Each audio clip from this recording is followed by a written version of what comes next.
Do you want to successfully complete the D425 Objective Assessment exam? Then you're in the right place. Our website provides a list of questions and answers for your success in the D425 OA exam for free. We understand that acing your OA exam can be quite challenging. That's why we provide completely free exam guides and practice questions for you. In this video, we will cover questions from chemical bonding, states of matter, solutions and mixtures, stoichiometry, and chemical reactions. So, let's get started. 1. When a substance undergoes a phase change from liquid to gas at room temperature without reaching its boiling point, which process best describes this transformation that occurs at the surface? A. Condensation process. B. Evaporation phenomenon. C. Sublimation transition. D. Deposition change. Can you guess the answer?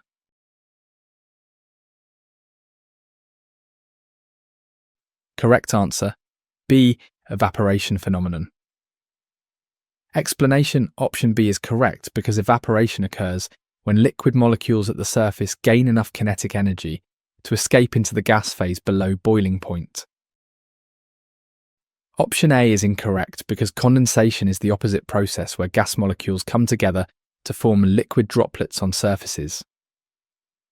Option C is incorrect because sublimation involves a direct transition from solid to gas phase, completely bypassing the liquid state entirely. Option D is incorrect because deposition is the reverse of sublimation, where gas transforms directly into solid without becoming liquid. Alright, let's break down the core concept behind this question about phase changes. When we talk about a liquid turning into a gas at room temperature without boiling, we're describing evaporation. This is a surface phenomenon where molecules at the top of a liquid gain enough kinetic energy to escape into the gas phase. It's different from boiling, which happens throughout the liquid at a specific temperature. Evaporation can occur at any temperature because some molecules always have enough energy to break free. This is why puddles dry up even on cool days, and why your wet clothes eventually dry without heating them to water's boiling point. 2. In the modern periodic table, elements within the same vertical column share similar chemical properties because they possess which fundamental atomic characteristic that determines their reactivity? A. Same atomic mass. B. Equal neutron number. C. Identical valence electrons. D. Similar nuclear charge. Do you know the answer?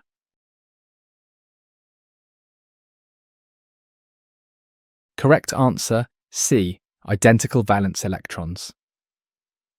Explanation: option C is correct because elements in the same group have the same number of valence electrons, which primarily determine chemical behavior and bonding. Option A is incorrect because atomic mass increases down a group and varies significantly between elements in the same column. Option B is incorrect because neutron numbers vary greatly within a group and don't directly determine chemical properties or reactivity. Option D is incorrect because nuclear charge increases down a group as proton number increases with each successive element. To really understand why elements in the same column have similar properties, let's dive into atomic structure. The periodic table's vertical columns are called groups, and elements in the same group share the same number of valence electrons. These are the electrons in the outermost shell that participate in chemical bonding. For example, all elements in group 1 have 1 valence electron, while group 17 elements have 7. This identical valence electron count determines how these elements react with others. It's like having the same number of hands to shake. You'll form similar types of connections. That's why sodium and potassium, both in group 1, react similarly with water. 3. When forming an ionic compound between sodium and chlorine, what fundamental process occurs that results in the creation of oppositely charged ions that attract each other? A. Electron sharing equally. B. Electron transfer completely. C. Proton exchange directly. D. Neutron movement freely. Can you guess the answer?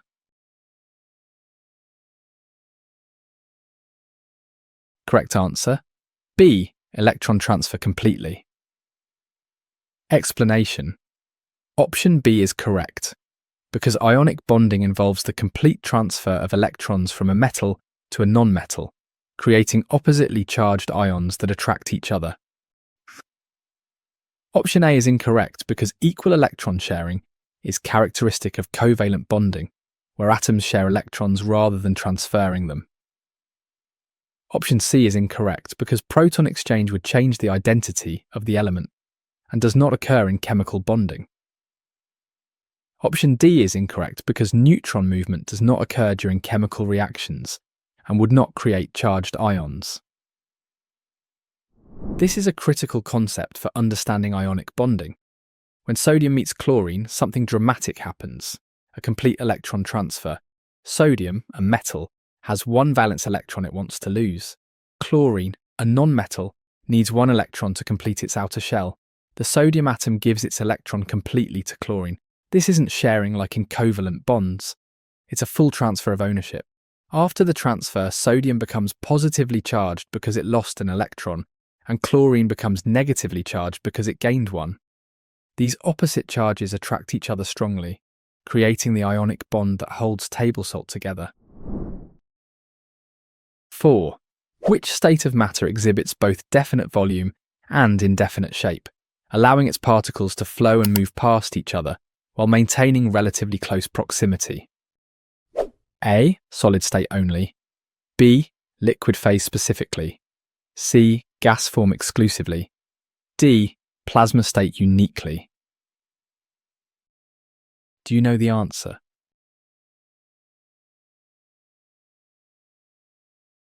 Correct answer, B. Liquid phase specifically. Explanation. Option B is correct because liquids maintain a constant volume but assume the shape of their container, and their particles can move around each other. Option A is incorrect because solids have a definite shape in addition to a definite volume, and their particles are fixed in place. Option C is incorrect because gases have neither a definite shape nor a definite volume, and their particles are widely dispersed. Option D is incorrect because plasma is a state of matter in which a gas becomes ionized and carries an electrical charge. Let's explore the fundamental states of matter to understand liquids better. Solids have particles packed tightly in fixed positions. Think of soldiers standing in formation. Gases have particles flying freely with lots of space between them. Imagine birds scattered across the sky.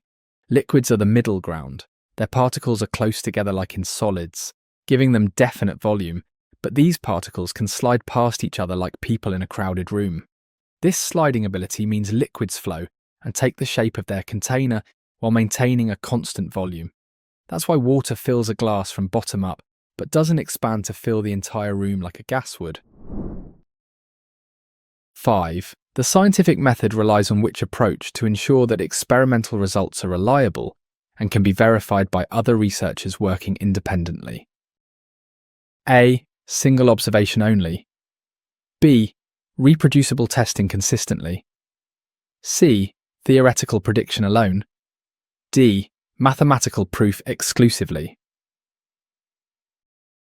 Can you guess the answer?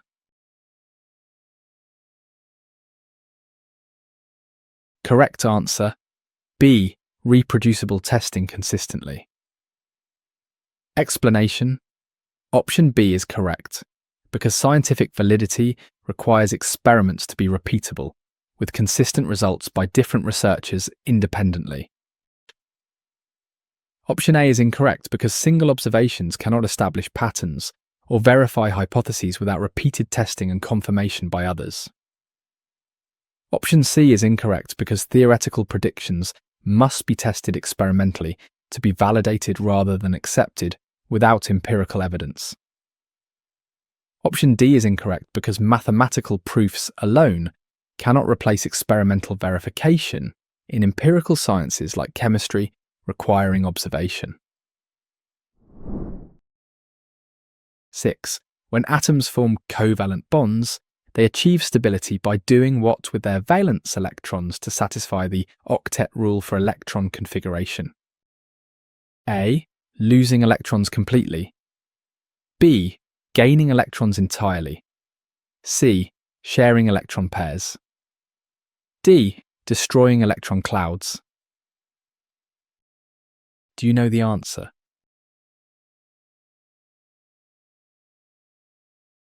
Correct answer, C. Sharing electron pairs. Explanation. Option C is correct because covalent bonds form when atoms share electron pairs to achieve stable electron configurations together. Option A is incorrect because complete electron loss creates cations in ionic bonding rather than the sharing seen in covalent bonds.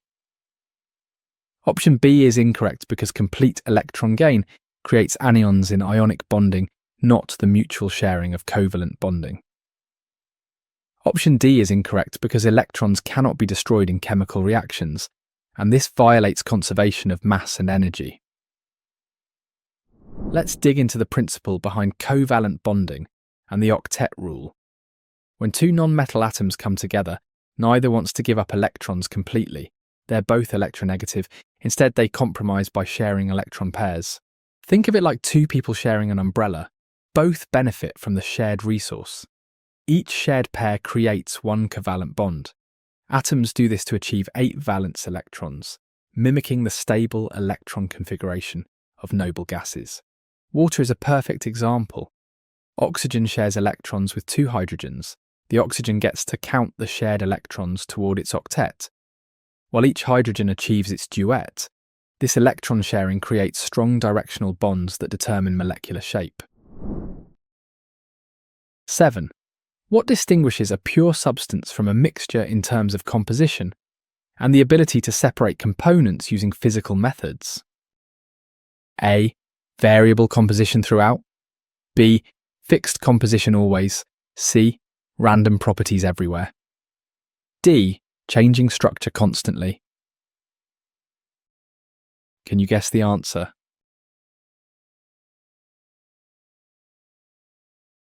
Correct answer. B. Fixed composition always. Explanation. Option B is correct because pure substances have definite, unchanging composition that cannot be separated by physical means alone. Option A is incorrect because variable composition describes mixtures where components can be present in different proportions throughout the sample. Option C is incorrect because pure substances have consistent, predictable properties rather than random ones that vary throughout the material. Option D is incorrect because pure substances maintain stable molecular or atomic structure rather than constantly changing their fundamental nature.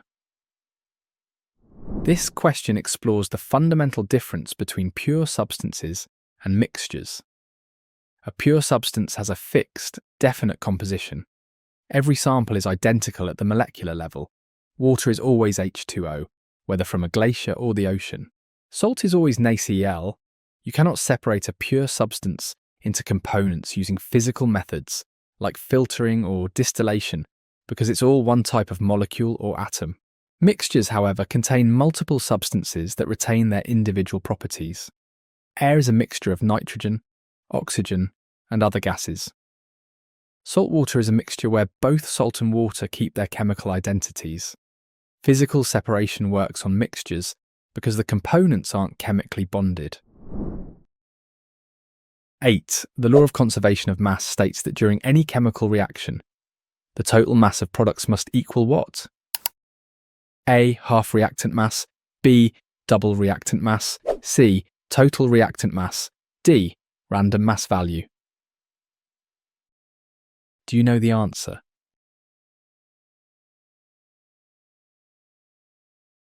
Correct answer, C. Total reactant mass. Explanation. Option C is correct, because mass is neither created nor destroyed in chemical reactions. It is only rearranged into different substances. Option A is incorrect because halving the mass would violate conservation principles and suggest matter disappears during the reaction process. Option B is incorrect because doubling mass would require creating matter from nothing, which violates fundamental conservation laws in chemistry. Option D is incorrect because mass relationships in reactions follow predictable stoichiometric ratios rather than random values without a pattern. The law of conservation of mass is a fundamental principle that governs all chemical reactions.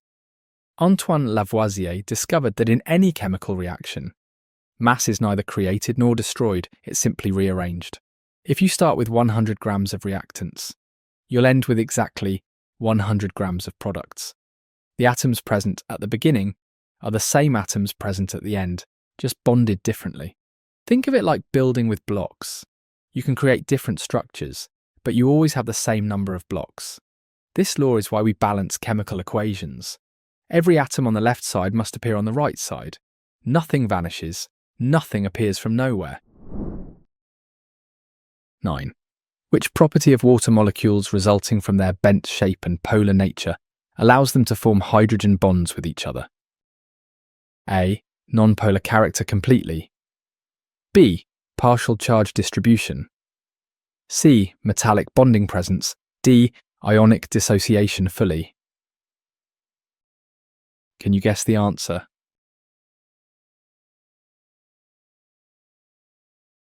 Correct answer. B.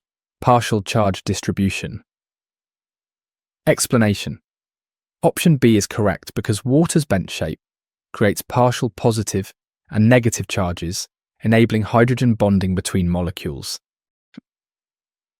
Option A is incorrect because water is highly polar, not nonpolar due to unequal electron sharing between oxygen and hydrogen atoms. Option C is incorrect because metallic bonding occurs only in metals with delocalized electrons, not in molecular compounds like water. Option D is incorrect because water molecules remain intact rather than fully dissociating into ions under normal conditions of use. Water's unique properties come from its molecular geometry and polarity. The water molecule has a bent shape, not linear, with an angle of about 104.5 degrees between the hydrogen atoms. This happens because oxygen has two lone pairs of electrons that push the hydrogen atoms closer together. Because oxygen is much more electronegative than hydrogen, it pulls the shared electrons toward itself. This creates a partial negative charge on the oxygen and partial positive charges on the hydrogens. These partial charges allow water molecules to form hydrogen bonds with each other. The positive hydrogen of one molecule attracts to the negative oxygen of another. These hydrogen bonds explain why water has such high boiling point and surface tension. 10. When comparing isotopes of the same element, which property remains constant while another property varies, affecting the atomic mass? A. Proton number constant. B. Electron number varies. C. Chemical symbol changes. D. Atomic number different. Do you know the answer?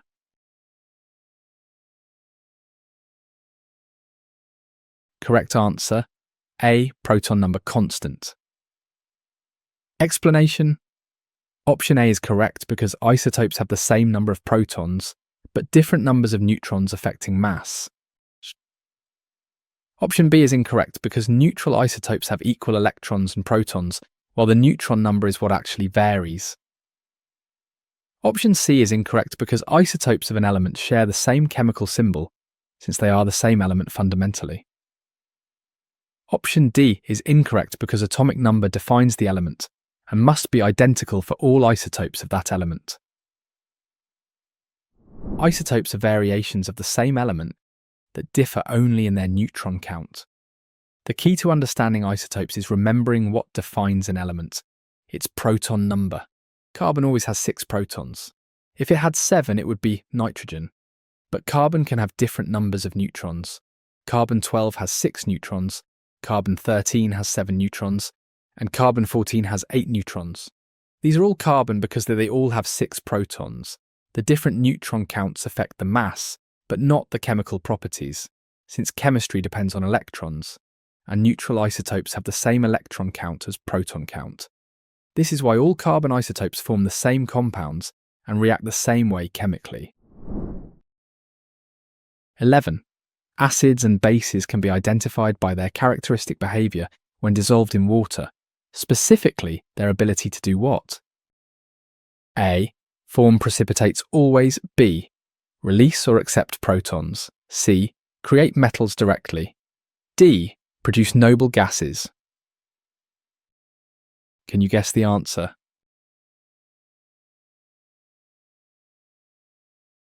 Correct answer. B. Release or accept protons. Explanation. Option B is correct because acids donate protons while bases accept protons, according to the Bronsted-Lowry definition of acids and bases.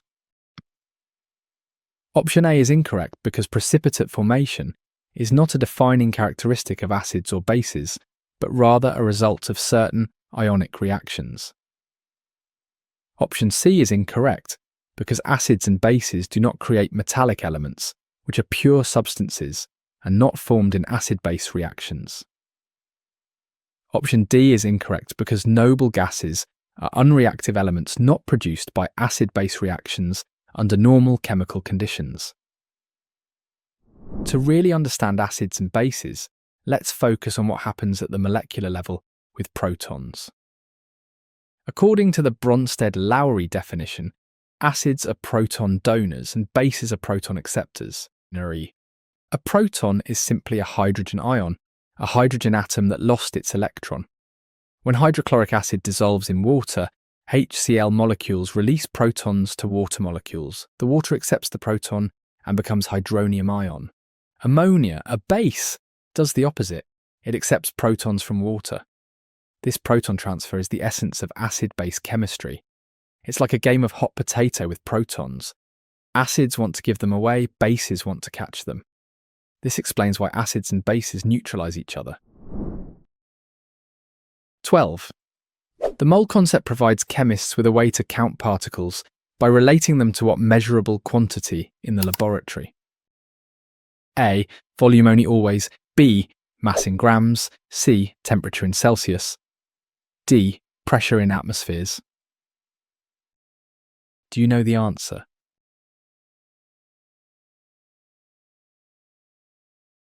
Correct answer. B. Mass in grams. Explanation. Option B is correct because the mole relates the number of particles to mass, allowing counting by weighing substances. Option A is incorrect because volume alone doesn't directly indicate particle number, without knowing density and molar mass of substance. Option C is incorrect because temperature measures kinetic energy, not the quantity of particles present in a sample of matter. Option D is incorrect because pressure relates to force per area, not directly to the number of particles without additional information. The mole concept is chemistry's counting unit, bridging the microscopic world of atoms with the macroscopic world we can measure. 1 mole equals 6.022 x 10 circumflex 23 particles, Avogadro's number. This enormous number was chosen so that the mass of 1 mole of any element in grams equals its atomic mass. For carbon-12, 1 mole weighs exactly 12 grams. This relationship lets us count atoms by weighing. If you have 24 grams of carbon, you know you have 2 moles, which means 2 times Avogadro's number of atoms. Without the mole, we'd have no practical way to work with atoms and molecules. We can't count individual atoms, but we can weigh substances and convert to moles. 13. In a balanced chemical equation, coefficients represent the relative numbers of what that participate in the reaction while maintaining conservation laws. A. Molecules or moles. B. Grams or kilograms. C. Liters or milliliters. D. Calories or joules. Do you know the answer?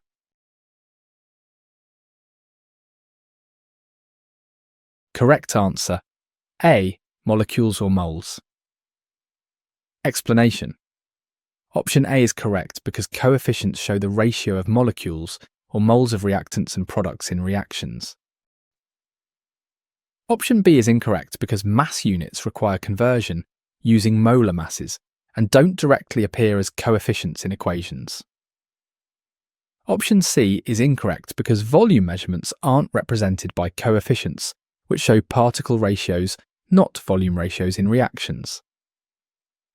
Option D is incorrect because energy units relate to thermodynamics, not the stoichiometric ratios shown by equation coefficients in chemistry.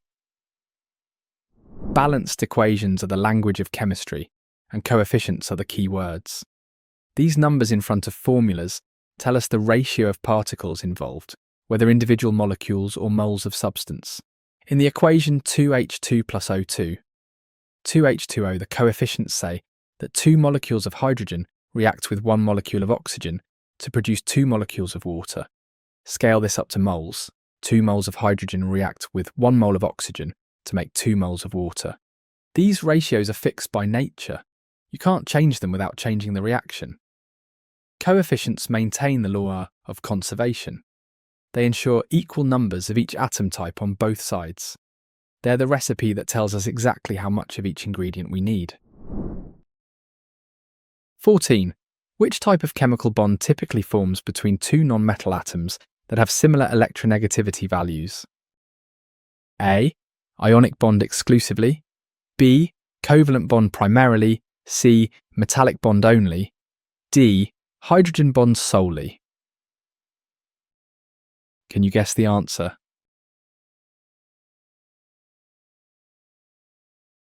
Correct answer, B. Covalent bond primarily. Explanation: option B is correct because nonmetals with similar electronegativity share electrons rather than transferring them completely to each other. Option A is incorrect because ionic bonds form between metals and nonmetals with large electronegativity differences causing electron transfer completely. Option C is incorrect because metallic bonds occur between metal atoms with delocalized electrons, not between nonmetal atoms at all. Option D is incorrect because hydrogen bonds are intermolecular forces between molecules, not primary bonds between atoms within molecules. This question highlights a fundamental bonding pattern in chemistry. When two nonmetals with similar electronegativity meet, neither can pull electrons away from the other completely. Electronegativity measures how strongly an atom attracts electrons. Metals have low values, nonmetals have high values. When the difference is small, like between carbon and hydrogen or oxygen and sulfur, the atoms must compromise and share. This creates covalent bonds where electron pairs orbit both nuclei. The electrons spend time near both atoms, satisfying both atoms' need for electrons. In contrast, when a metal meets a nonmetal, the electronegativity difference is huge. The nonmetal wins completely, taking the electron and creating ions. Similar electronegativity means sharing. Very different electronegativity means transfer. 15. During a physical change, what remains constant about the substance even though its appearance or state may be different? A. Chemical composition unchanged. B. Nuclear structure altered. C. Electron configuration modified. D. Molecular bonds broken. Do you know the answer?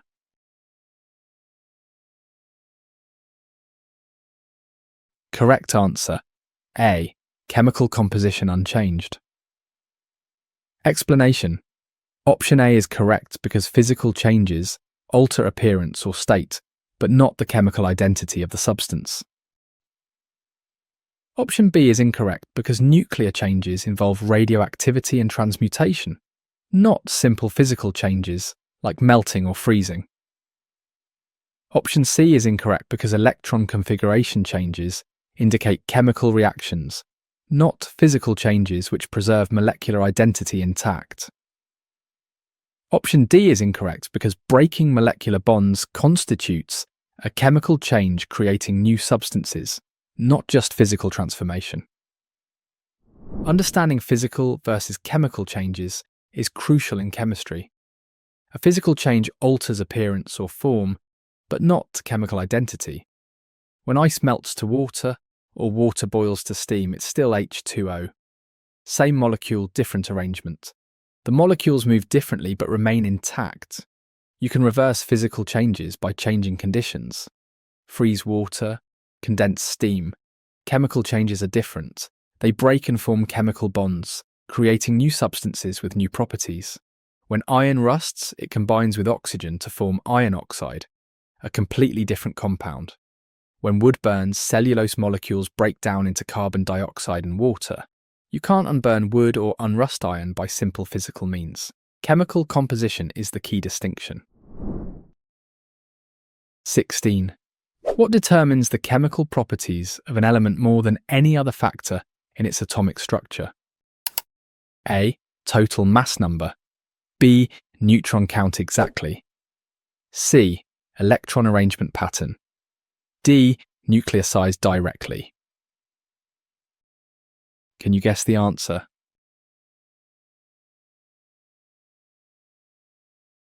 Correct answer, CE, electron arrangement pattern. Explanation. Option C is correct because electron configuration, especially valence electrons, determines how atoms interact chemically with others. Option A is incorrect because mass number affects physical properties like density, but not the chemical reactivity of elements directly.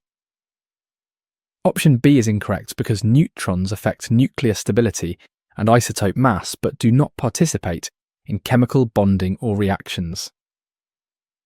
Option D is incorrect because nuclear size is extremely small and does not directly influence chemical bonding, which involves electrons only. The electron arrangement in an atom determines virtually all of its chemical behaviour. While the nucleus contains protons and neutrons that define the element and its mass, chemical reactions only involve electrons.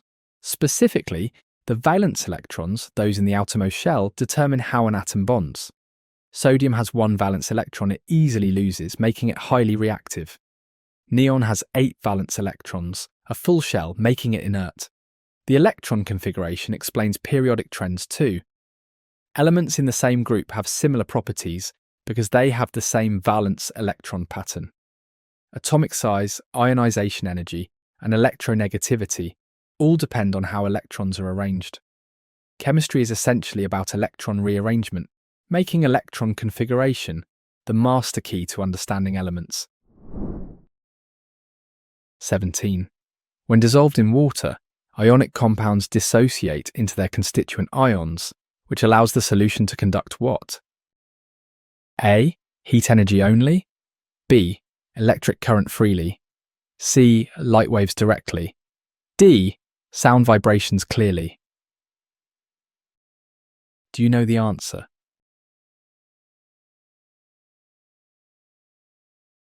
Correct answer, B. Electric current freely. Explanation option B is correct, because free-moving ions in solution carry electrical charge, allowing current to flow through the liquid. Option A is incorrect because while solutions conduct heat, this isn't unique to ionic solutions and isn't due to dissociation. Option C is incorrect because light transmission through solutions doesn't depend on ionic dissociation, but rather on transparency and absorption. Option D is incorrect because sound travels through all liquids regardless of ionic content and doesn't require dissociated ions present. Ionic compounds in water demonstrate a fascinating property: electrical conductivity. When table salt dissolves, something remarkable happens. The crystal structure breaks apart, and sodium and chloride ions separate completely. Water molecules surround each ion. This is called hydration. The positive sodium ions move freely through the solution, as do the negative chloride ions. When you apply an electrical voltage, these ions migrate. Positive ions toward the negative electrode, negative ions toward the positive electrode. This movement of charged particles is electric current. Pure water barely conducts because it has very few ions. Solid salt doesn't conduct because ions are locked in place. But dissolved ions are mobile charge carriers, making the solution an excellent conductor. 18. The periodic table arrangement allows prediction of element properties based on their position. with elements becoming more metallic in which direction? A. Right and upward. B. Left and downward. C. Diagonal crossing only. D. Random directions everywhere. Can you guess the answer?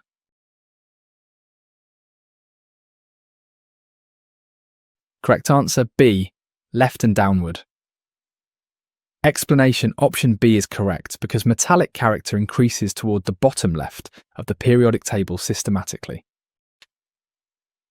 Option A is incorrect because moving right and up increases non-metallic character, with elements like fluorine being most non-metallic.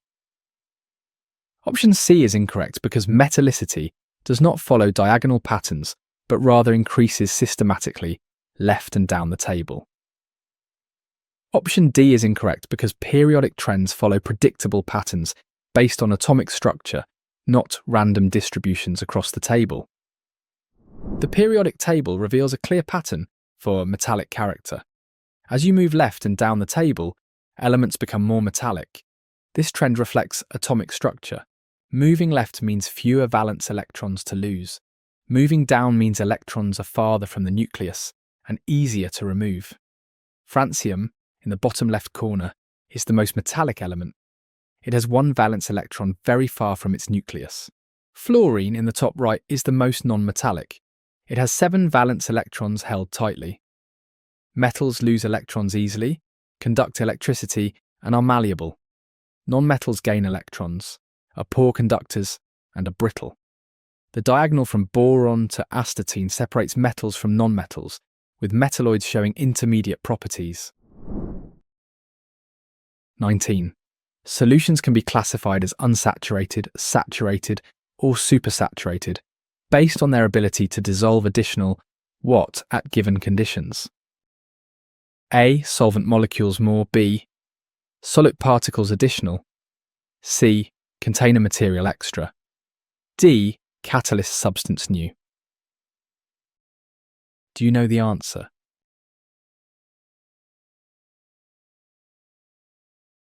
Correct answer B. Solute particles additional. Explanation: option B is correct because saturation describes how much solute can dissolve in solvent at a specific temperature and pressure. Option A is incorrect because adding more solvent dilutes the solution rather than affecting its saturation state with respect to solute. Option C is incorrect because container material doesn't dissolve in solutions and doesn't relate to saturation concepts in chemistry. Option D is incorrect because catalysts affect reaction rates, not solubility or saturation levels of dissolved substances in solutions. Solution saturation is all about the dynamic balance between dissolving and crystallization. In any solution, solute particles are constantly dissolving while others are rejoining the solid. In an unsaturated solution, dissolving wins.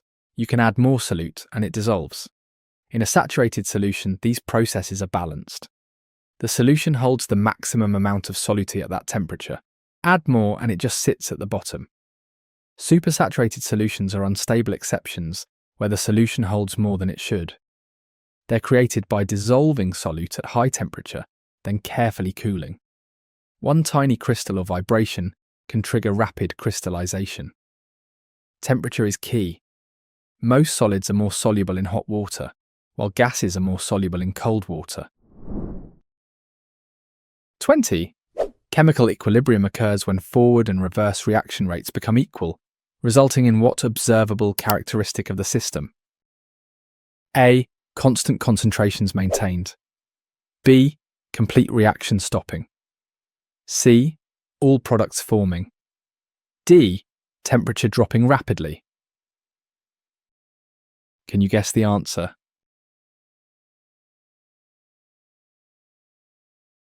Correct answer A. Constant concentrations maintained.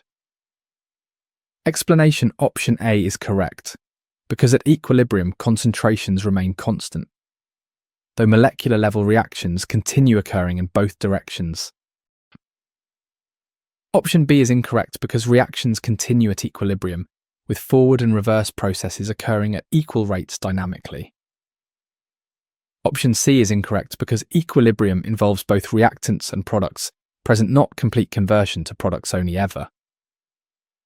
Option D is incorrect because temperature remains constant at equilibrium unless external energy is added or removed from system.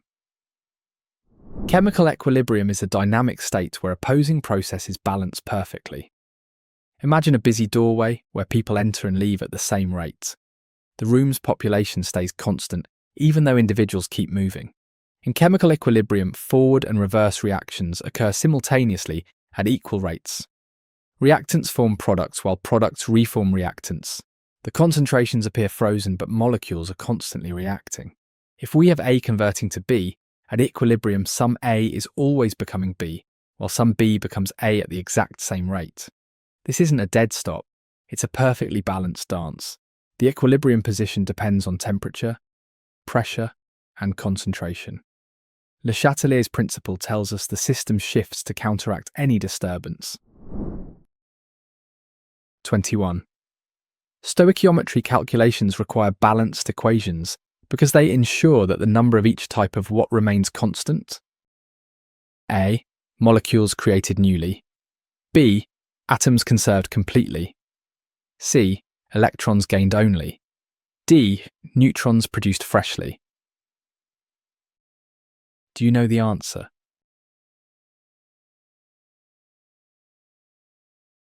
Correct answer, B. Atoms conserved completely. Explanation. Option B is correct because balanced equations reflect conservation of atoms with equal numbers on both sides of the equation. Option A is incorrect because molecules are rearranged in reactions with different numbers of molecules possible before and after.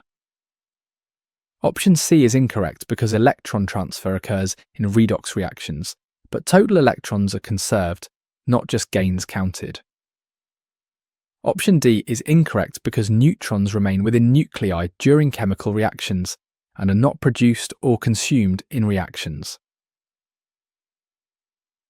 Let's dive into why balanced equations are essential for stoichiometry calculations.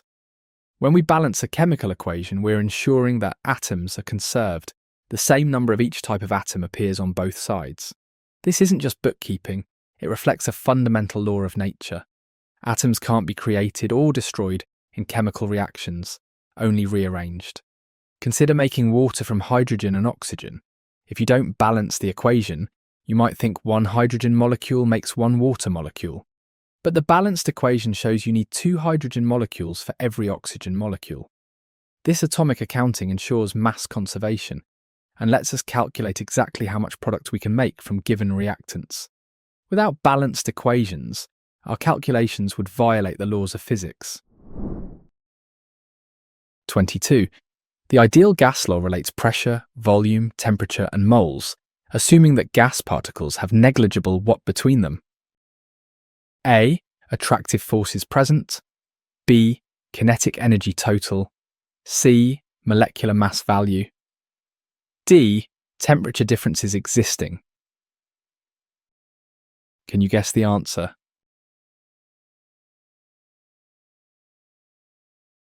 Correct answer, A. Attractive forces present. Explanation. Option A is correct because ideal gas behaviour assumes no intermolecular forces with particles acting independently of each other. Option B is incorrect because gas particles must have kinetic energy to move and create pressure through collisions with walls. Option C is incorrect because all gas particles have mass, though the volume they occupy is considered negligible in comparison. Option D is incorrect because temperature is uniform throughout an ideal gas at equilibrium, not varying between individual particles present.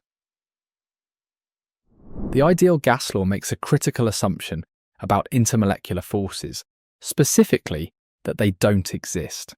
In an ideal gas, particles are treated as point masses with no attraction or repulsion between them. They fly through space independently, like billiard balls that never stick together. Real gases have van der Waals forces, dipole interactions, and other attractions between molecules. But at high temperature and low pressure, these forces become negligible.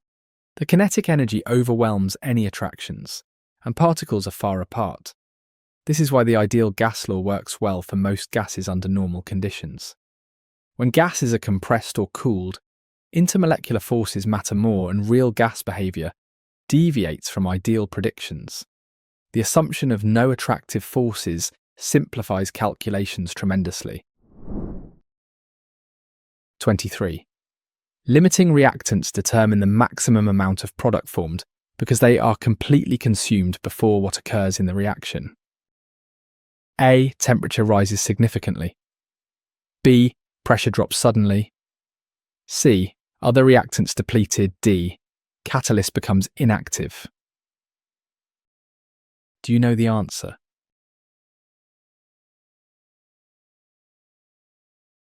Correct answer: C. Other reactants depleted. Explanation. Option C is correct because the limiting reactant runs out first, leaving excess amounts of other reactants unreacted. Option A is incorrect because temperature changes depend on reaction thermodynamics, not on which reactant limits the product formation. Option B is incorrect because pressure changes relate to gas production or consumption, not to limiting reactant concepts directly observed. Option D is incorrect because catalysts are not consumed in reactions and remain active regardless of limiting reactant considerations present. Understanding limiting reactants is like understanding what limits a recipe. Imagine making sandwiches with 2 slices of bread and 1 slice of cheese each. If you have 20 slices of bread but only 5 slices of cheese, you can only make 5 sandwiches. The cheese limits your production. In chemical reactions, the limiting reactant works the same way. It's the reactant that runs out first, stopping the reaction. The other reactants are in excess. There's leftover after the limiting reactant is consumed. To identify the limiting reactant, you calculate how much product each reactant could make if it were completely consumed. The reactant that makes the least product is the limiting one. This concept is crucial for calculating yields and understanding why reactions stop. 24. Molecular geometry describes the 3-dimensional arrangement of atoms in molecules, which determines many physical and chemical properties, including what? A. Nuclear decay rate. B. Molecular polarity overall. C. Atomic mass total. D. Radioactive emissions frequency. Can you guess the answer?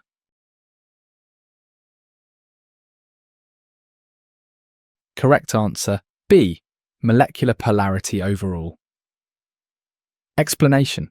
Option B is correct because molecular shape determines how electron density is distributed, affecting polarity and intermolecular interactions. Option A is incorrect because nuclear decay is a nuclear process independent of molecular geometry or chemical bonding arrangements present. Option C is incorrect because atomic mass is determined by protons and neutrons, not by how atoms are arranged spatially. Option D is incorrect because radioactivity is a nuclear phenomenon unrelated to molecular geometry or chemical structure of compounds. Molecular geometry isn't just abstract shapes. It determines how molecules behave in the real world. The 3-dimensional arrangement of atoms affects everything from boiling points to biological activity. Water's bent shape makes it polar, creating the hydrogen bonding that makes life possible. Carbon dioxide's linear shape makes it non-polar despite having polar bonds. The shape comes from electron repulsion. Both bonding and lone pairs push each other as far apart as possible. This is VSEPA theory in action. Methane forms a perfect tetrahedron, ammonia a triangular pyramid, water a bent molecule. These shapes determine polarity by affecting how electron density is distributed. A symmetrical shape can cancel out polar bonds, while an asymmetrical shape creates a molecular dipole. 25. Oxidation-reduction reactions involve the transfer of electrons between species, with oxidation defined as what process occurring simultaneously. A. Electron loss happening. B. Proton gain occurring. C. Neutron capture proceeding. D. Photon absorption continuing. Do you know the answer?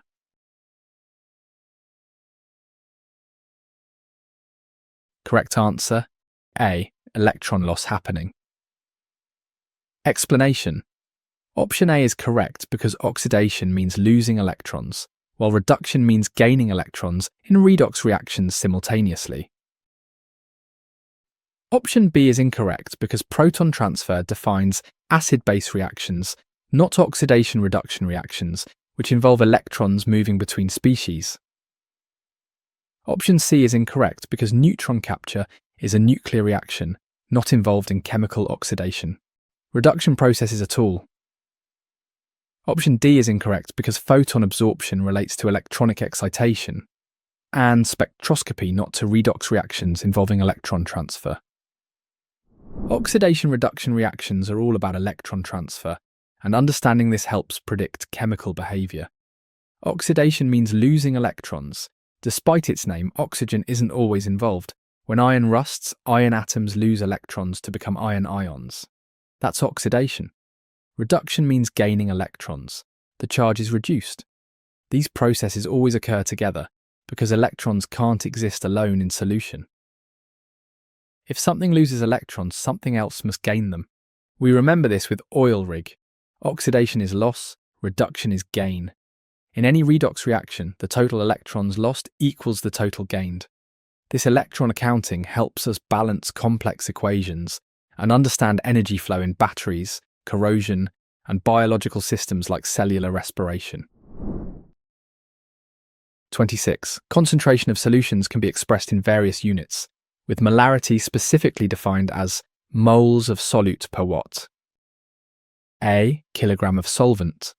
B. Liter of solution. C. Gram of mixture. D. Mole of solvent. Can you guess the answer?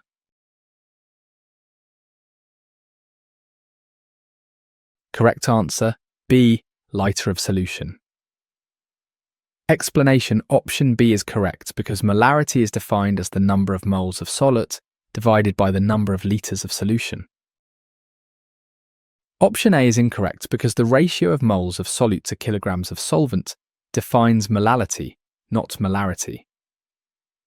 Option C is incorrect because molarity is calculated using the volume of the solution, not the mass of the mixture. Option D is incorrect because molarity relates the moles of solute to the volume of the entire solution, not the moles of solvent. Molarity is the most common concentration unit in chemistry, and understanding its definition is crucial for solution preparation. Molarity equals moles of solute divided by litres of solution, not solvent but the total solution volume. This distinction matters. If you dissolve sugar in water, the final volume isn't just the water volume. The sugar takes up space too. That's why we dissolve the solute first, then add solvent to reach the desired volume. A 1 molar solution contains 1 mole of solute per litre of solution. This makes stoichiometry calculations straightforward. Molarity times volume gives moles. Temperature affects molarity because liquids expand when heated, changing the volume. That's why molality, which uses mass instead of volume, is sometimes preferred for precise work. 27. Intermolecular forces between molecules are generally weaker than intramolecular bonds within molecules, affecting which physical property most directly? A. Boiling point temperature. B. Nuclear stability degree. C. Electron configuration pattern. D. Atomic number value.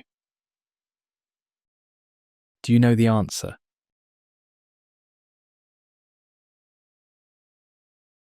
Correct answer, A.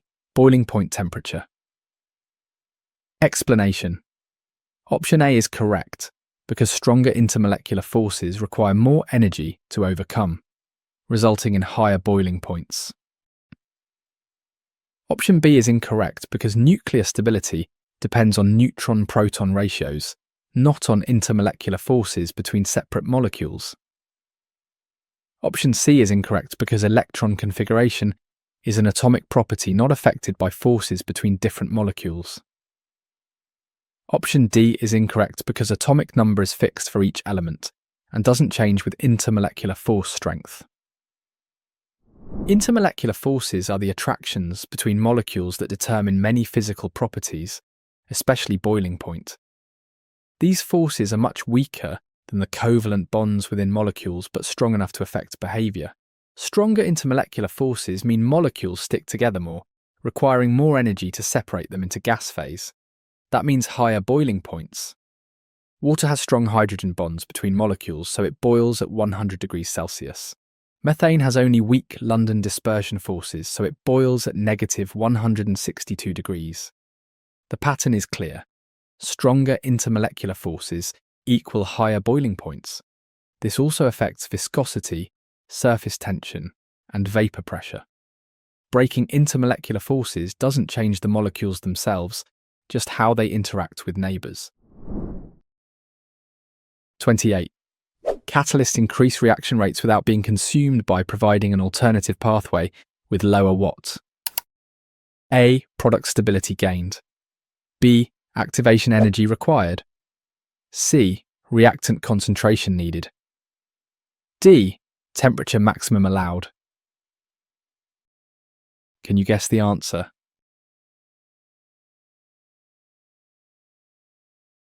Correct answer, B. Activation energy required. Explanation: option B is correct because catalysts lower the activation energy barrier, allowing more molecules to react at a given temperature. Option A is incorrect because product stability is determined by thermodynamics, not by catalyst presence, which affects kinetics only. Option C is incorrect because catalysts don't change the amount of reactant needed for stoichiometric completion of the reaction. Option D is incorrect because catalysts allow reactions at lower temperatures by reducing activation energy, not by limiting temperature. Catalysts are like molecular shortcuts that speed up reactions without being consumed. They work by providing an alternative reaction pathway with lower activation energy. Think of activation energy as a mountain between reactants and products. Without a catalyst, molecules must climb the high peak. A catalyst creates a tunnel through the mountain, same starting point, same destination, but an easier path. This means more molecules have enough energy to react at any given temperature. Enzymes are biological catalysts that make life possible by speeding up reactions millions of times. Industrial catalysts enable processes like making ammonia for fertilizer. Importantly, catalysts don't change the equilibrium position or the energy difference between reactants and products. They just help you get there faster.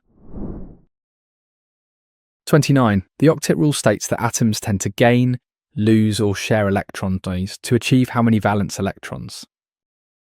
A. 2 electrons exactly. B. 4 electrons precisely. C. 6 electrons specifically. D. 8 electrons total. Do you know the answer?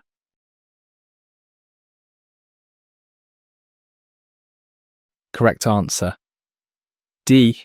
8 electrons total. Explanation: option D is correct because 8 valence electrons represents a stable noble gas configuration for main group elements. Option A is incorrect because 2 electrons only satisfies the duet rule for hydrogen and helium, not the octet rule. Option B is incorrect because 4 electrons represents a half-filled valence shell, not the stable octet configuration atoms seek generally. Option C is incorrect because 6 electrons leaves atoms too short of the stable octet they tend to achieve through bonding. The octet rule is one of chemistry's most useful guidelines for predicting bonding behaviour. Atoms want 8 valence electrons because this matches the stable electron configuration of noble gases. It's like filling a container to its perfect capacity. 8 electrons complete the valence shell for most main group elements. Hydrogen is the exception, needing only 2 electrons to match helium's configuration. When sodium loses 1 electron, it reveals a complete octet underneath. When chlorine gains 1 electron, it completes its octet. In covalent molecules, atoms share electrons to reach 8. Carbon forms 4 bonds to get 8 electrons. Nitrogen forms 3, oxygen forms 2. This drive for 8 electrons explains most of chemistry's bonding patterns and molecular structures. 30. Phase diagrams show the conditions under which different states of matter exist, with the triple point representing where what occurs. A. One phase exists. B. Two phases coexist. C. Three phases coexist. D. Four phases appear. Can you guess the answer?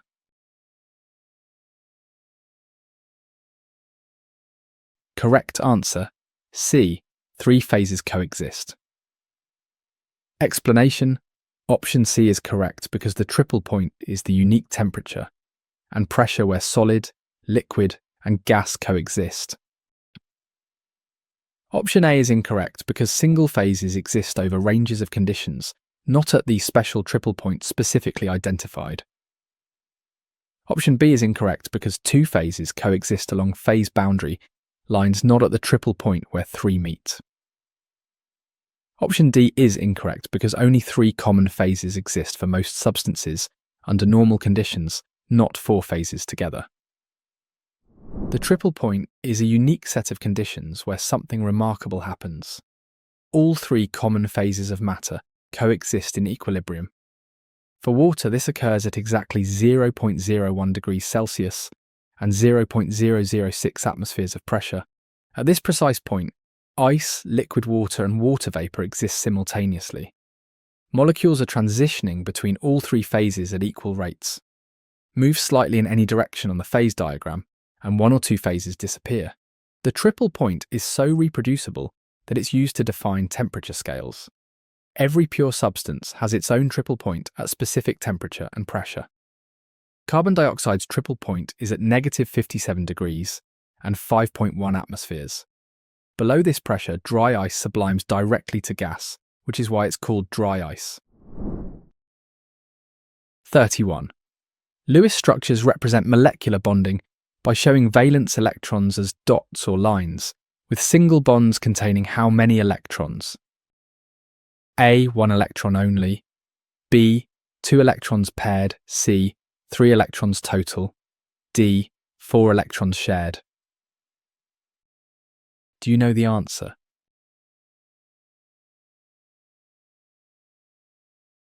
Correct answer, B. Two electrons paired. Explanation: option B is correct because a single covalent bond consists of one pair or two electrons shared between atoms. Option A is incorrect because one electron cannot form a stable covalent bond, which requires an electron pair for stability. Option C is incorrect because three electrons would create an unstable radical situation, not a normal single bond between atoms. Option D is incorrect because four electrons would represent a double bond, not a single bond in Lewis structure representations. Lewis structures are the written language of molecular bonding, and understanding what each line represents is fundamental. In these diagrams, a single line between atoms represents one covalent bond, which contains exactly two electrons, one electron pair. These two electrons are shared between the atoms, orbiting both nuclei. This isn't one electron from each atom sitting still, it's a pair of electrons in constant motion, spending time near both atoms. When we draw HH for hydrogen gas, that line represents two electrons binding the atoms together. Double bonds have four electrons, shown as two lines. Triple bonds have six electrons, shown as three lines. Each bond, regardless of type, involves electron pairs. This electron pair concept is central to understanding molecular structure and reactivity. 32. Dissolving is a physical process where solute particles become surrounded by solvent molecules through what type of attractions? A. Nuclear forces only. B. Gravitational pull exclusively. C. Intermolecular forces primarily. D. Magnetic fields directly. Can you guess the answer?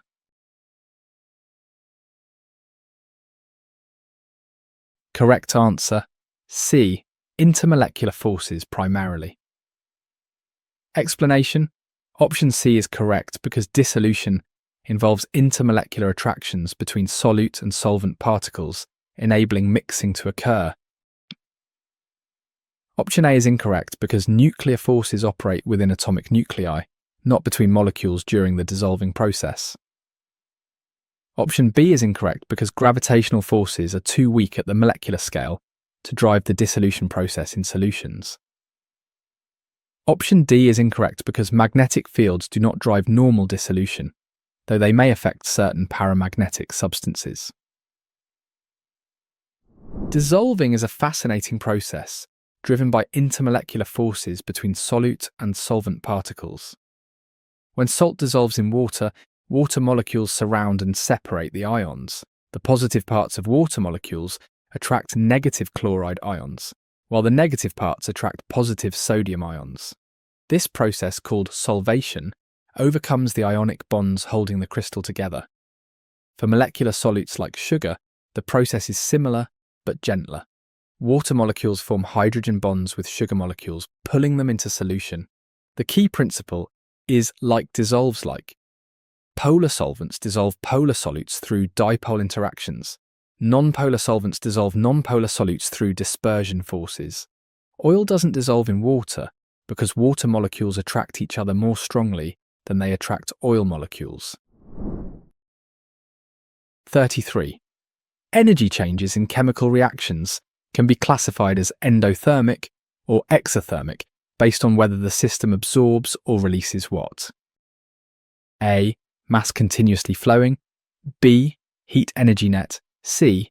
Electrons constantly moving. D. Neutrons periodically released. Do you know the answer?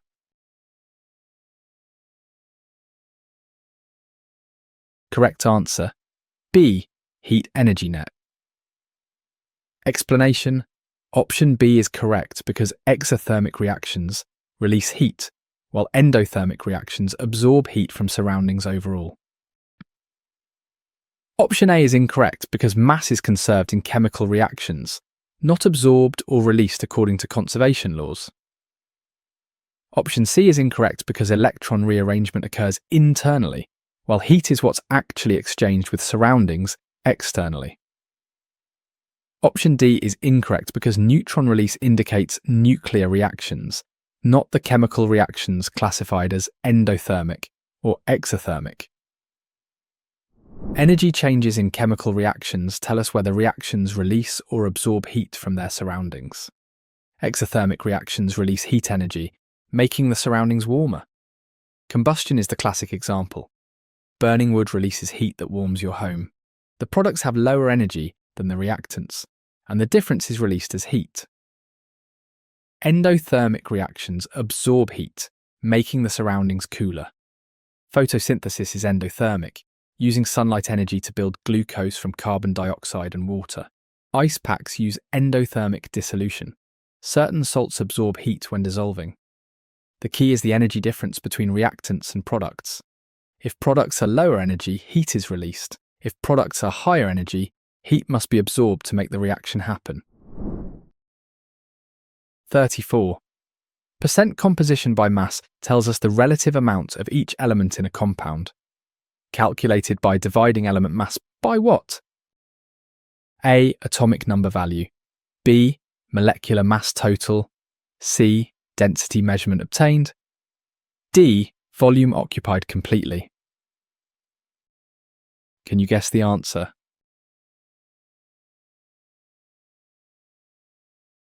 Correct answer: B. Molecular mass total.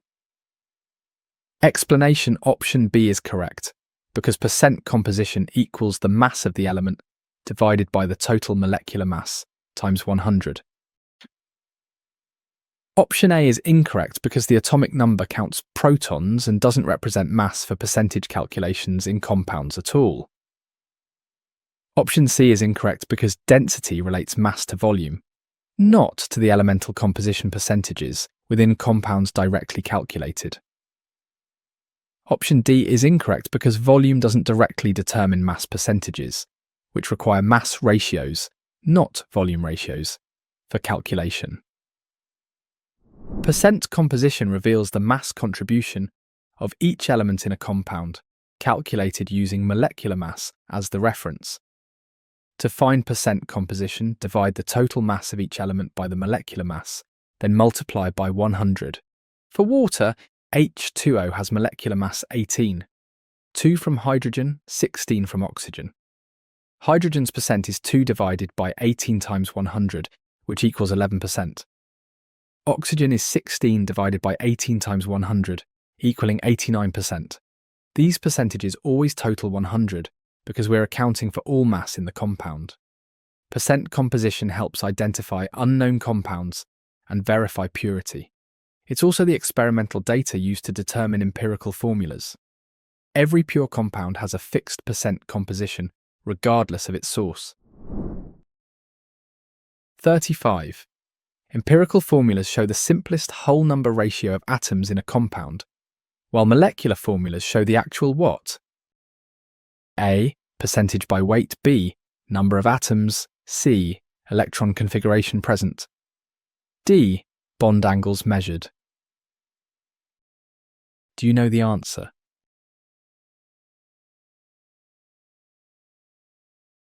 Correct answer, B. Number of atoms. Explanation. Option B is correct because molecular formulas give the actual number of each type of atom in one molecule. Option A is incorrect because percentages by weight are derived from the molecular formula, not represented by it directly. Option C is incorrect because electron configurations describe the arrangement of electrons, not the number of atoms. Option D is incorrect because bond angles describe the geometry of the molecule, not the number of atoms. Empirical and molecular formulas tell different stories about the same compound. The empirical formula shows the simplest whole number ratio of atoms. It's the reduced fraction. The molecular formula shows the actual number of atoms in one molecule, the real count. Glucose has molecular formula C6H12O6, but its empirical formula reduces to CH2O. Both formulas give the same percent composition, but molecular formula tells you the true molecular size. Empirical formula is what you get from experimental data like combustion analysis. To get molecular formula, you need molecular mass too. Some compounds like water have the same empirical and molecular formula because H2O is already the simplest ratio. Understanding this distinction helps interpret experimental data and structural information correctly. 36. Acids taste sour and turn blue litmus paper red, while bases taste bitter and turn red litmus paper what colour? A. Yellow colour shown. B. Green colour displayed. C. Blue colour produced. D. Purple colour created. Can you guess the answer?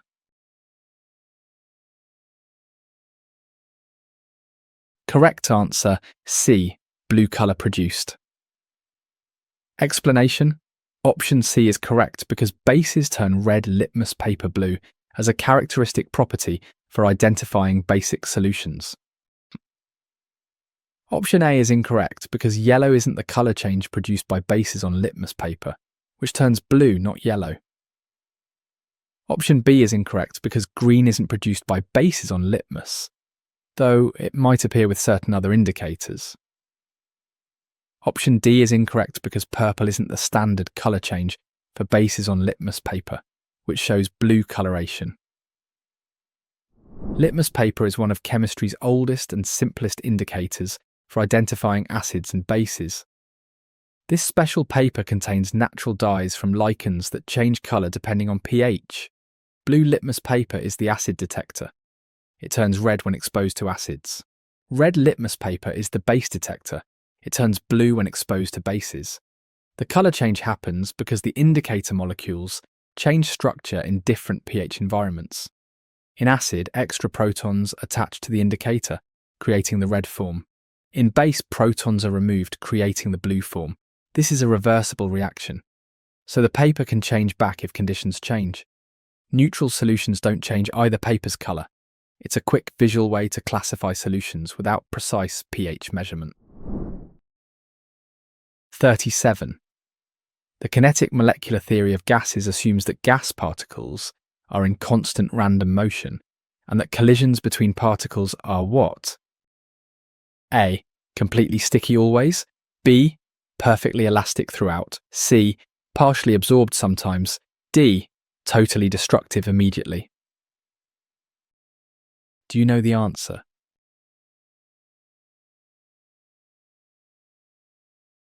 Correct answer. B. Perfectly elastic throughout. Explanation. Option B is correct because elastic collisions conserve kinetic energy with no energy lost during particle collisions in gases. Option A is incorrect because sticky collisions would cause particles to clump together, rather than remaining as gas molecules separately. Option C is incorrect because energy absorption would violate the assumption of elastic collisions in ideal gas behaviour described. Option D is incorrect because destructive collisions would eliminate particles, which cannot happen in normal gas behaviour ever observed. The kinetic molecular theory explains gas behaviour through 5 key assumptions, with perfectly elastic collisions being crucial. Elastic collisions mean no kinetic energy is lost when gas particles collide. Think of ideal billiard balls that bounce forever without slowing down. When 2 gas molecules collide, they might exchange energy. One speeds up, one slows down, but the total kinetic energy remains constant. This assumption explains why gases don't spontaneously cool down, despite billions of collisions per second. If collisions weren't elastic, gases would lose energy, slow down, and eventually condense. Real gas molecules do have some inelastic collisions, but at normal conditions the assumption works well. This elastic collision model, combined with random motion, explains pressure, temperature relationships, and diffusion in gases. 38. Electronegativity measures an atom's ability to attract shared electrons in a bond, with which element being most electronegative? A. Francium element specifically. B. Fluorine element particularly. C. Cesium element exactly. D. Hydrogen element uniquely. Can you guess the answer?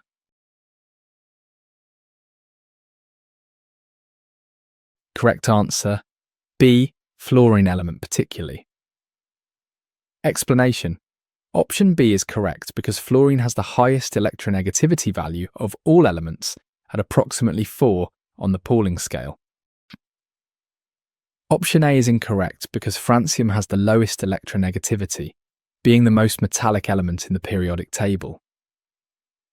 Option C is incorrect because cesium also has very low electronegativity, similar to francium as an alkali metal element. Option D is incorrect because hydrogen has moderate electronegativity, around 2.2, not the highest value observed. Electronegativity is the atomic property that determines how electrons are distributed in bonds, and fluorine reigns supreme. On the Pauling scale, fluorine scores 4.0, the highest possible value. This means fluorine has the strongest pull on shared electrons of any element. Why is fluorine so electronegative? It's small, so valence electrons are close to the nucleus. It needs just 1 electron to complete its octet, and it has a high nuclear charge for its size. These factors combine to make fluorine aggressively attract electrons. In any bond with fluorine, electrons spend more time near the fluorine atom. This creates highly polar bonds. Even with hydrogen, which is fairly electronegative itself, fluorine dominates. That's why HF has such strong hydrogen bonding. Fluorine's extreme electronegativity makes it one of the most reactive elements. 39. Buffer solutions resist changes in pH when small amounts of acid or base are added because they contain what? A. Pure water only. B. Strong acid alone. C. Conjugate acid-base pair.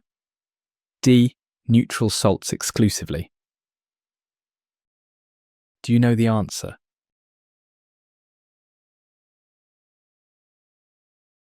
Correct answer.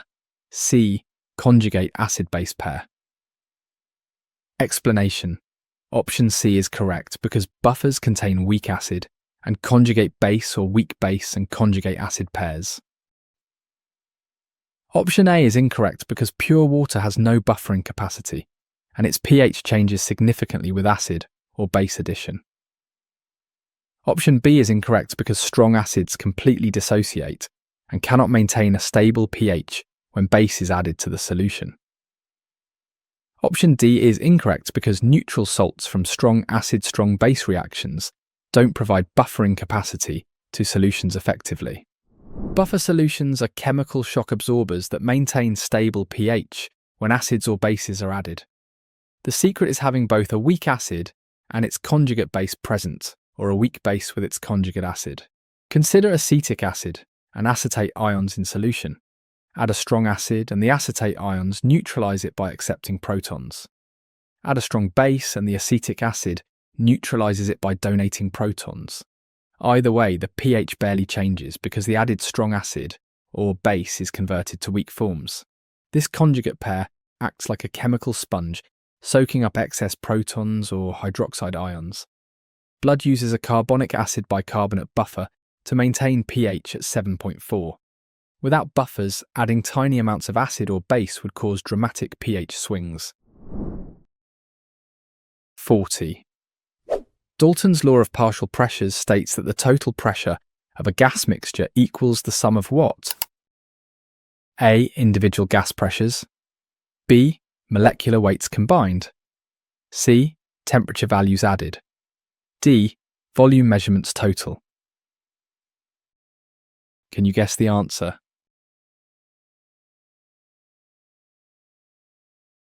Correct answer, A. Individual gas pressures. Explanation.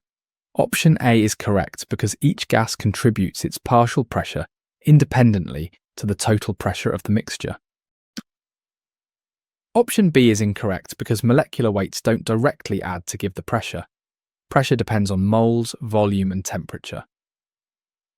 Option C is incorrect because temperature is uniform throughout a gas mixture and is not an additive property of the components.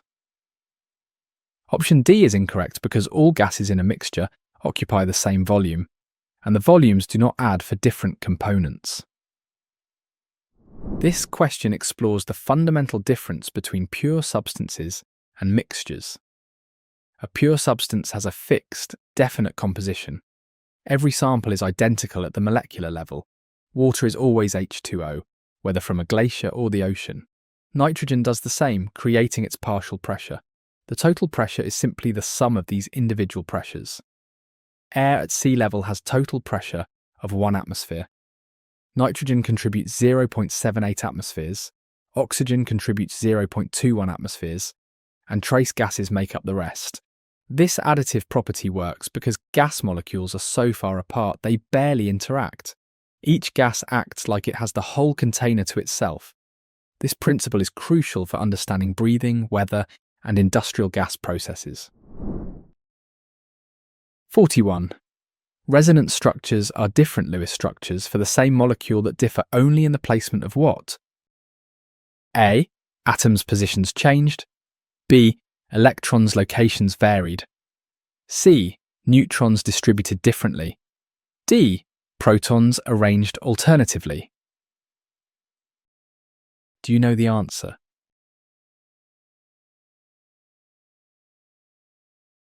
Correct answer, B. Electrons' locations varied. Explanation. Option B is correct because resonance structures show different arrangements of electrons, while atoms remain in the same positions. Option A is incorrect because changing atom positions would create different molecules, or isomers, not resonance structures of the same molecule. Option C is incorrect because neutrons remain in nuclei and do not participate in bonding or resonance structure variations at all. Option D is incorrect because proton positions define element identity and nuclear structure, not molecular resonance patterns in chemistry. Resonance structures are one of chemistry's most important concepts for understanding molecular reality. They show that some molecules can't be accurately represented by a single Lewis structure. The electrons, particularly pi electrons in double bonds, are delocalized, spread out over multiple positions, Think of benzene with its 6-carbon ring. We could draw alternating single and double bonds, but that's not the full picture. The electrons in those double bonds are actually shared equally around the entire ring. If collisions weren't elastic, gases would lose energy, slow down, and eventually condense. Real gas molecules do have some inelastic collisions, but at normal conditions the assumption works well. This elastic collision model, combined with random motion, explains pressure, temperature relationships, and diffusion in gases. 42. Molality differs from molarity as a concentration unit because it uses mass of solvent rather than watt. A. Mass of soluté. B. Volume of solution. C. Number of moles. D. Temperature of system. Can you guess the answer?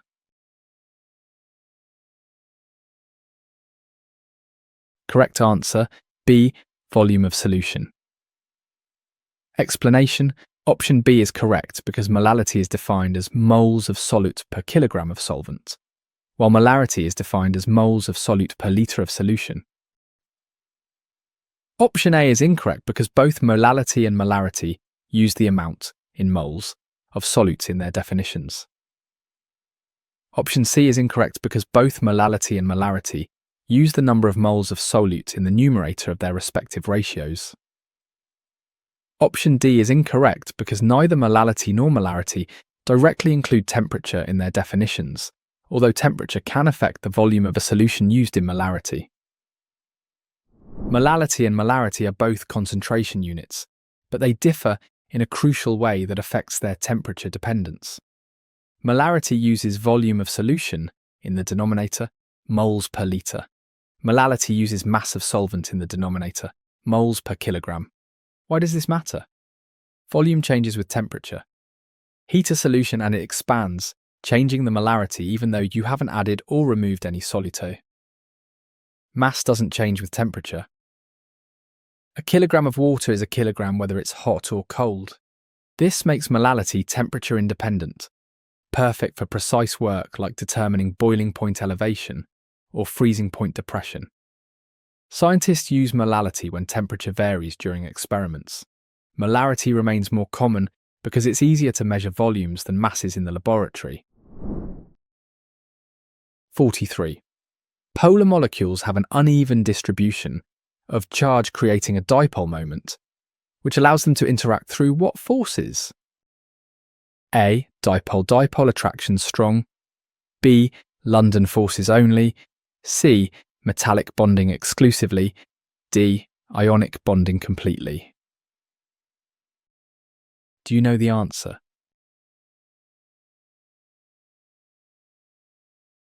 Correct answer, A. Dipole-dipole attraction strong. Explanation: option A is correct because polar molecules attract each other through interactions between their positive and negative regions. Option B is incorrect because London forces are weak temporary dipoles present in all molecules, not specific to polar molecules. Option C is incorrect because metallic bonding occurs in metals with delocalized electrons, never between discrete polar molecules. Option D is incorrect because ionic bonding involves complete electron transfer, not the partial charges of polar covalent molecules. Polar molecules create a special type of intermolecular force through their permanent dipoles, leading to dipole-dipole attractions. When a molecule has uneven charge distribution, it becomes a tiny magnet with positive and negative ends. These permanent dipoles orient themselves so opposite charges attract, positive end to negative end, like molecular magnets lining up. Hydrogen chloride molecules align this way, with hydrogen's positive end attracting chlorine's negative end on neighbouring molecules. These forces are stronger than temporary London forces, but weaker than hydrogen bonds. They're directional, meaning molecules must orient properly to maximise attraction. This affects how substances pack in solids and liquids, influencing melting points, boiling points, and solubility. Without dipole-dipole forces, many polar substances would be gases at room temperature. 44. Sublimation is the phase transition, where a substance changes directly from solid to gas without passing through what intermediate state? A. Liquid phase between. B. Plasma state intermediate. C. Critical point exactly. D. Triple point precisely. Can you guess the answer?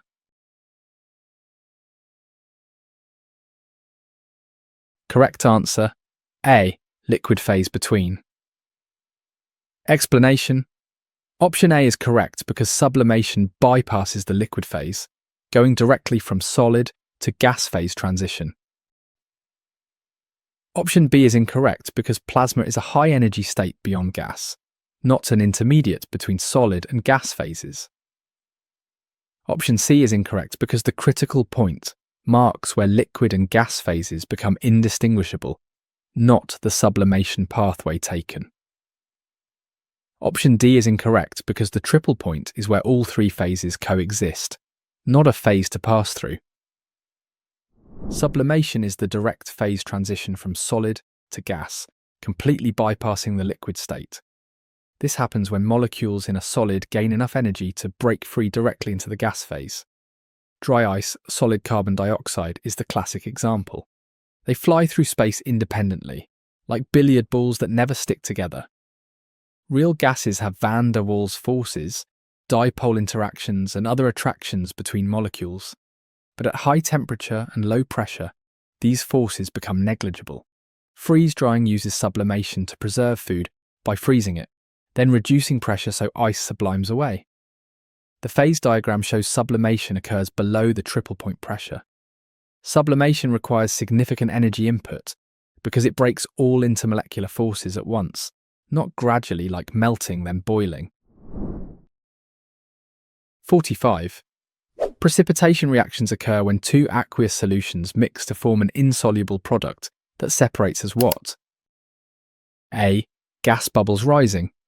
B. Solid particles settling. C. Liquid layers forming. D. Vapor clouds appearing. Do you know the answer?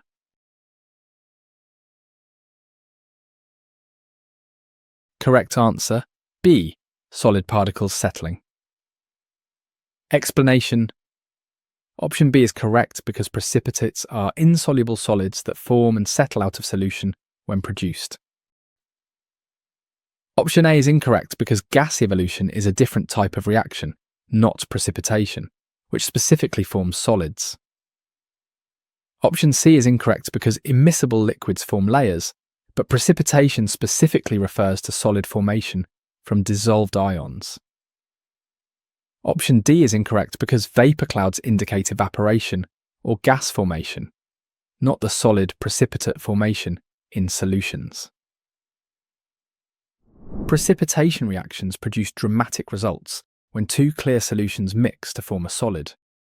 This happens when dissolved ions combine to create an insoluble compound that can't stay dissolved.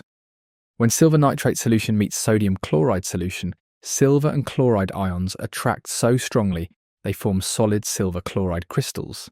These crystals are the precipitate, the solid that settles out. The precipitate forms because the attraction between silver and chloride ions overcomes their attractions to water molecules. Solubility rules predict which combinations precipitate. Most chlorides are soluble, but silver chloride isn't. The precipitate appears as cloudiness, then settles to the bottom. This principle is used in water treatment to remove unwanted ions and in qualitative analysis to identify unknown ions in solution. 46. Reaction rates depend on several factors, including temperature, with higher temperatures generally causing rates to increase because of what? A. Lower activation energy. B. More molecular collisions. C. Decreased particle size. D. Reduced pressure effects. Can you guess the answer?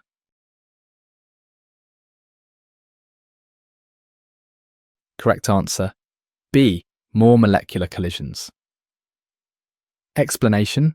Option B is correct because higher temperatures increase kinetic energy, leading to more frequent and energetic molecular collisions occurring.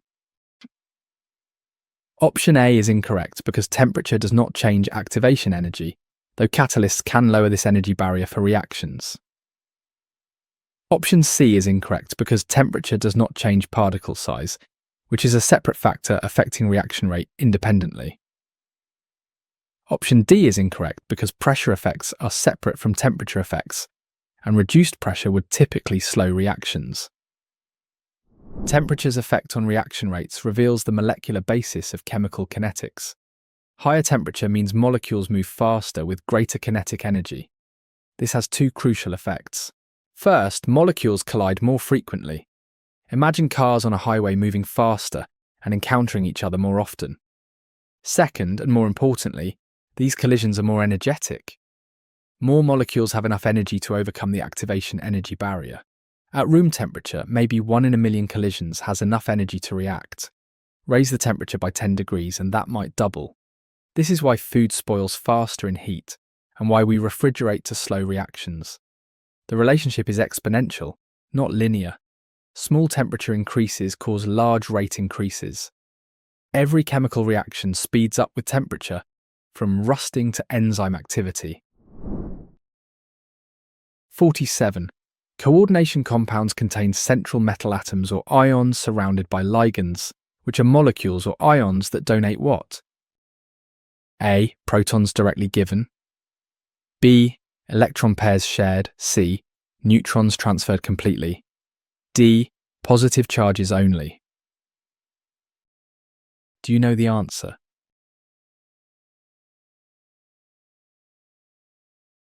Correct answer: B. Electron pairs shared.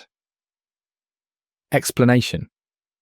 Option B is correct because ligands are the Lewis bases that donate electron pairs to form coordinate covalent bonds. Option A is incorrect because proton donation defines acids, not ligands, which are electron donors in coordination complexes formed. Option C is incorrect because neutrons remain in nuclei and are not transferred in chemical bonding, including coordination compound formation. Option D is incorrect because ligands typically have lone pairs of electrons to donate, not positive charges to contribute.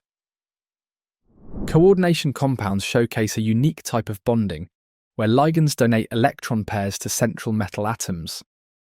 Ligands are Lewis bases. They have lone pairs of electrons ready to share. The metal ion is a Lewis acid. It has empty orbitals ready to accept electrons. In chemical equilibrium, forward and reverse reactions occur simultaneously at equal rates. Reactants form products while products reform reactants. The concentrations appear frozen, but molecules are constantly reacting. Water, ammonia and chloride ions are common ligands.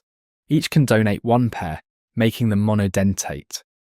Some ligands like EDTA can donate multiple pairs from different atoms, wrapping around the metal like molecular claws. These complexes give transition metals their vibrant colours and biological functions like oxygen transport in hemoglobin. 48. Colligative properties depend only on the number of solute particles in solution, not their identity, affecting properties like what? A. Colour intensity shown. B. Freezing point depression. C. Chemical reactivity displayed. D. Magnetic properties exhibited. Can you guess the answer?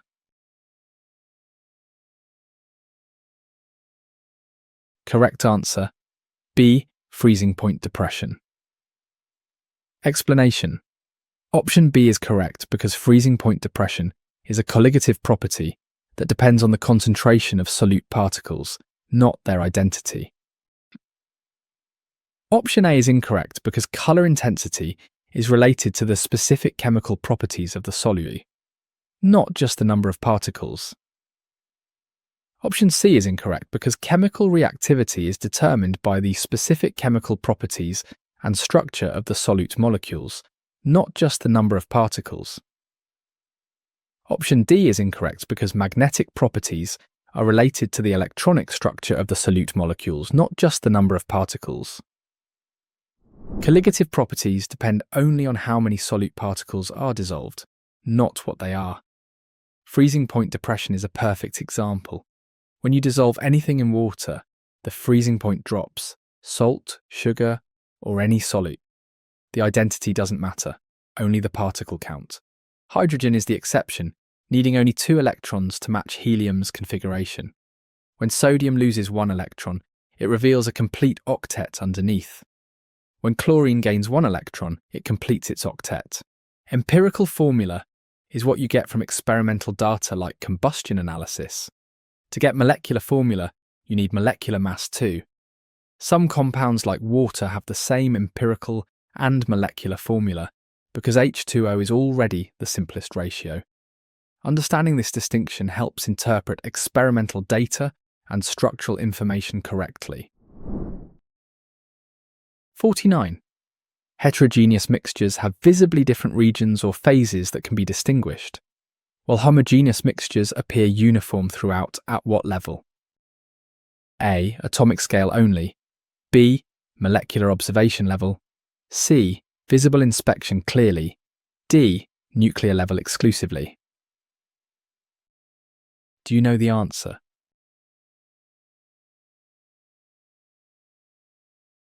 Correct answer, C. Visible inspection clearly. Explanation. Option C is correct because homogeneous mixtures look uniform to the naked eye, though they are mixtures at the molecular level. Option A is incorrect because the atomic scale would show differences even in pure substances due to quantum mechanical properties present. Option B is incorrect because the molecular level would reveal the different components even in solutions that appear uniform macroscopically. Option D is incorrect because nuclear level examination wouldn't distinguish mixtures from pure substances as nuclei remain unchanged chemically. The distinction between heterogeneous and homogeneous mixtures comes down to uniformity at the visible scale. Homogeneous mixtures appear uniform to the naked eye. You can't see different components. Salt water looks like pure water, air looks like a single substance, and bronze looks like one metal. At the molecular level, these are still mixtures with different substances, but they're so well mixed that every sample looks identical. Heterogeneous mixtures show visible differences. Sand and iron filings, oil and water, granite rock, you can see distinct regions. A handful from different parts gives different compositions. The key is the scale of mixing. In homogeneous mixtures, particles are mixed at the molecular level. In heterogeneous mixtures, there are chunks or regions of different substances visible to our eyes. 50. Standard temperature and pressure conditions are defined reference states used for gas calculations, with STP being what specific values? A. 0 Celsius, 1 atmosphere. B. Room temperature, sea level. C. Boiling point, vacuum. D. Freezing point, high pressure. Can you guess the answer?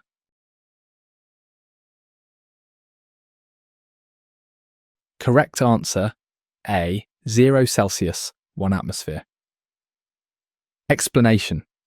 Option A is correct because STP is defined as 0 degrees Celsius and 1 atmosphere pressure for gas calculations.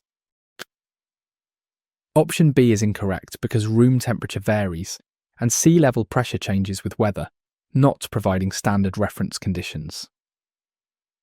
Option C is incorrect because boiling point varies by substance, and a vacuum represents the absence of pressure, not standard conditions. Option D is incorrect because freezing point varies by substance, and high pressure is undefined, not a standard reference state. Standard temperature and pressure, or STP, provides a universal reference point for gas measurements and calculations. STP is defined as exactly 0 degrees Celsius, which is 273.15 Kelvin, and exactly 1 atmosphere of pressure. These aren't random choices. 0 Celsius is water's freezing point, an easily reproducible temperature. 1 atmosphere approximates sea level pressure on a clear day. At STP, 1 mole of any ideal gas occupies exactly 22.4 litres. This molar volume makes gas calculations straightforward.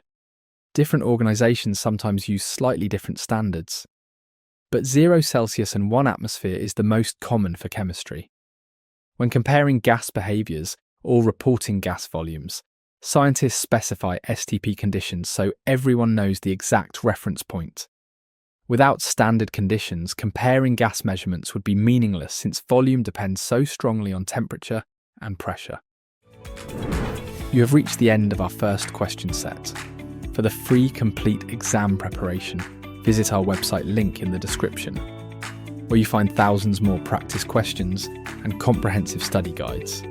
Thanks for studying with us today. See you in the next video.